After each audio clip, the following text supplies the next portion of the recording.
Magbubukas na mamaya 1:00 ng hapon ang world's biggest floating book fair na Logos Hope na kasalukuyan nakadaang ngayon sa Manila South Harbor. Ilan sa mga crew member ng Balko, mga Pinoy. May ulat on the spot si Connie Sison. Connie? Yes, Pia, kahapon nga ng 2:00 ng hapon, dumaong dito sa Pier 15 ng Manila South Harbor, itong Logos Hope, ang tinagurian niyang biggest floating book fair sa mundo. At ngayong araw ay inaasahang magbubukas ito sa publiko ng 1:00 ng hapon. Mas mura, Pia, yung mga mabibiling libro rito, no? Meron tayo nakitang 50 pesos na pinakamura hanggang sa pinakamahal na 1,500 pesos lamang. Iba't ibang publisher, iba't ibang klase, lahat naman na ito ay donasyon ng mga nagmagandang loob, no?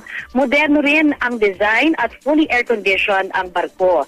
Mayroong ding international cafe kung saan maaaring mag-relax ang sinumang bibili ng libro at pagkatapos noon ay maaari din na magkaroon ng pagkakataon makipagkwento. Sa 400 crew, 8 ang Pilipino at ang iba naman mga Asians din at European. Merong ding magkakaanak na on board. Merong 4 na pong mga bata ang kasama ng kanilang mga magulang dito sa barko at dito na rin sila nag-aaral sa barko.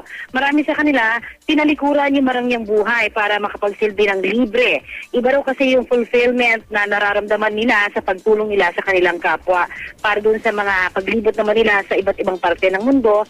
Sila ay nakakatulong sa mga nangangailangan din.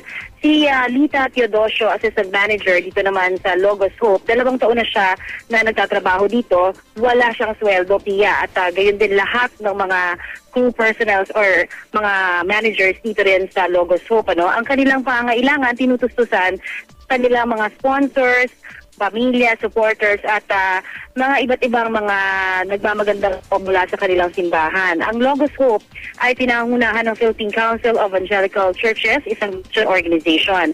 At ito ay under nga kay Bishop Efraim Tendero. Bukas ang Logos mula Martes hanggang Sabado mula 10:00 ng umaga hanggang 9:30 naman ng gabi. At kapag Linggo, ay mula naman 1 p.m. hanggang 9:30 p.m. ito bukas.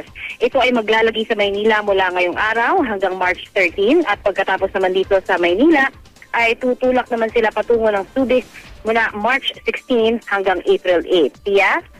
Maraming salamat, Connie Sison.